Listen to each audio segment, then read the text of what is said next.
Proyek Artemis II, semua yang perlu Anda ketahui. Program Artemis yang dipimpin oleh NASA bekerja sama dengan badan antariksa seperti ESA, Eropa, dan CSA, Kanada, memiliki tujuan utama untuk membangun dasar bagi eksplorasi bulan dan di masa depan memungkinkan misi berawak ke Mars. Proyek ini dibagi menjadi 3 fase penting. Dalam video sebelumnya, kami telah membahas tanggal yang dijadwalkan untuk dimulainya Artemis, tantangan yang menyebabkan penundaan, serta detail tahap pertama, Artemis 1, yang akan menguji sistem propulsi kriogenik sementara ICPS dan kapsul Orion di orbit bulan. Untuk memahami fase awal ini lebih baik, tonton video yang tersedia di sini. Artemis 2, langkah selanjutnya. Tahap kedua program ini terdiri dari misi berawak dengan pesawat ruang angkasa Orion, menandai dimulainya persiapan untuk mendirikan pangkalan di bulan. Artemis 2 merupakan kemajuan penting dalam jadwal proyek. Peluncurannya bergantung pada keberhasilan Artemis 1. Tujuan utamanya adalah membawa peralatan dan astronot untuk melakukan persiapan yang diperlukan sebelum pendaratan manusia di bulan. Seperti pada fase pertama, roket SLS, sistem peluncuran luar angkasa, akan digunakan mendorong tahap ICPS dan kapsul Orion dengan 4 awak di dalamnya. Begitu SLS mencapai orbit bumi, ia akan melepaskan diri dan kembali ke planet. Tahap ICPS akan mengambil alih tanggung jawab untuk mendorong kapsul Orion menuju bulan, menggunakan propelan berbasis hidrogen dan oksigen cair. Pendekatan ini berbeda dengan misi Artemis I, di mana ICPS memanfaatkan terutama efek slingshot gravitasi bumi untuk mendapatkan momentum lunar. Kali ini, dalam Artemis II, ICPS akan menggunakan seluruh kapasitas propulsinya untuk menjauh dengan cepat dari bumi, meminimalkan paparan kru terhadap bahaya sabuk Van Allen. Zona toroidal di sekitar planet kita ini mengandung partikel radioaktif yang berpotensi mematikan bagi organisme hidup. Sebagai tindakan perlindungan, Orion dirancang dengan perisai khusus. 2 lapisan tipis aluminium yang diselipkan dengan Kevlar. Bahan yang sama digunakan dalam peralatan balistik. Solusi multilayer yang dikembangkan oleh insinyur NASA ini terbukti lebih efektif melawan radiasi dan mikrometeorit dibandingkan dengan penghalang tunggal yang tebal. Meski demikian, sebagian kecil partikel energetik masih dapat menembus pertahanan pesawat ruang angkasa, mencapai astronot pada tingkat yang dianggap aman untuk periode singkat. Paparan berkepanjangan, lebih dari 10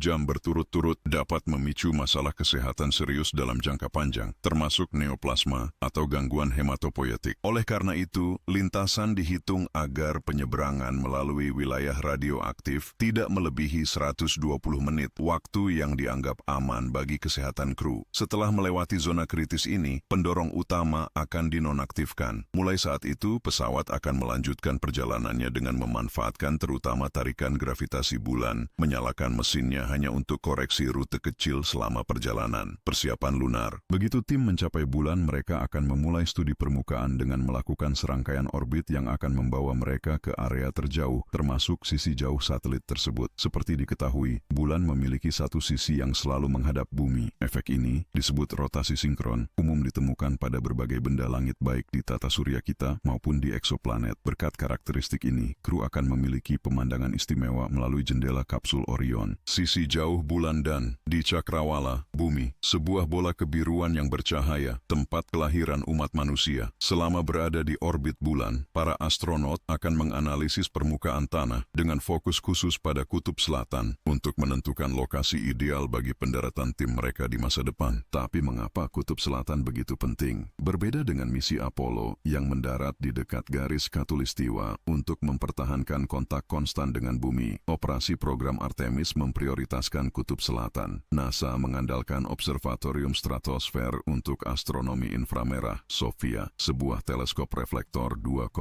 meter yang dipasang pada Boeing 747 SP yang dimodifikasi, mampu menyelidiki kosmos di atas 99% atmosfer bumi. Posisi strategis ini memungkinkan pengumpulan informasi tentang tata surya yang tidak dapat diakses oleh teleskop konvensional. Setelah analisis mendalam terhadap data yang diperoleh dari SOFIA, ilmuwan NASA mengidentifikasi deposit es yang luas di kawah dalam dan dingin di kutub bulan. Selain itu, mereka mengonfirmasi bahwa di kutub selatan, tempat wahana lunar prospektor mendeteksi air pada tahun 1990-an, terdapat rongga yang kurang dalam, namun cukup dingin untuk mempertahankan kelembaban selama era geologis. Jika tujuannya adalah membangun basis bulan pertama, keberadaan air akan menjadi faktor penentu kesuksesannya. Jika ekspedisi masa depan dapat mengekstrak dan memanfaatkan deposit es di wilayah kutub untuk memenuhi kebutuhan manusia, Itu akan menjadi kemajuan monumental dalam eksplorasi sumber daya tata surya untuk ekspansi peradaban. Tim Artemis II akan menganalisis medan dalam kolaborasi dengan satelit Moon Reconnaissance Orbiter yang telah memetakan permukaan bulan dan kawah-kawahnya secara detail. Studi ini akan sangat penting untuk mengidentifikasi area yang paling aman dan sesuai untuk pendaratan di bulan, serta menunjukkan kawah mana yang mungkin menyimpan volume terbesar air beku. Setelah 4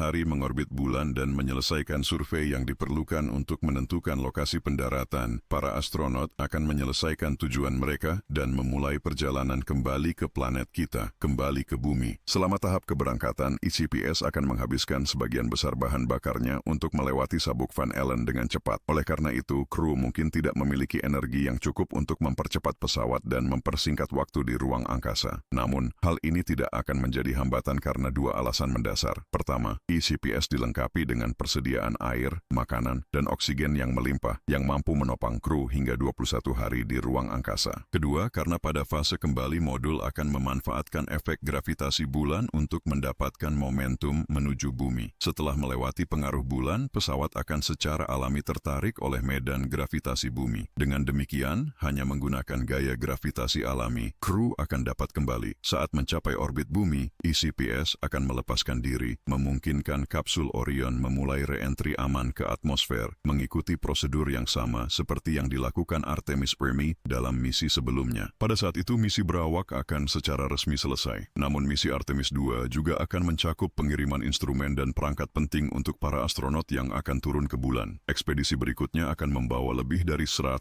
kg material yang akan membantu para penjelajah bulan dalam pengambilan sampel, melakukan pengukuran tanah, dan perbaikan darurat. Salah satu elemen terpenting adalah kendaraan bertekanan, mirip dengan yang digunakan dalam misi Apollo 17, memungkinkan mobilitas yang lebih besar di permukaan dan memudahkan pencarian cadangan air di kawah. Selain itu, Artemis II akan meninggalkan berbagai instrumen di bulan yang akan membantu astronot melakukan analisis kimia dan mengidentifikasi komponen yang ada dalam regolit. Akhirnya, salah satu pilar dari proyek Artemis adalah Gateway. Stasiun orbital bulan ini akan berfungsi sebagai basis dukungan untuk kehadiran manusia yang berkepanjangan di permukaan, serta menjadi titik strategis untuk misi di ruang angkasa yang lebih dalam. Ini adalah bagian fundamental dalam program NASA. Seperti ISS, Gateway akan tetap berada di orbit bulan, menjadi persinggahan wajib bagi semua kru yang menuju permukaan. Menyikapi hal ini, NASA memprioritaskan pengembangan Gateway dengan fokus pada 3 komponen awal yang krusial untuk pendaratan di bulan. 1. Sistem energi dan propulsi. 2. Pos pemukiman dan logistik lanjutan halo. 3. Kemampuan logistik. Sakro elemen energi dan propulsi, PPE. PPE terdiri dari pesawat ruang angkasa bertenaga listrik surya dengan kapasitas tinggi, 60 kW,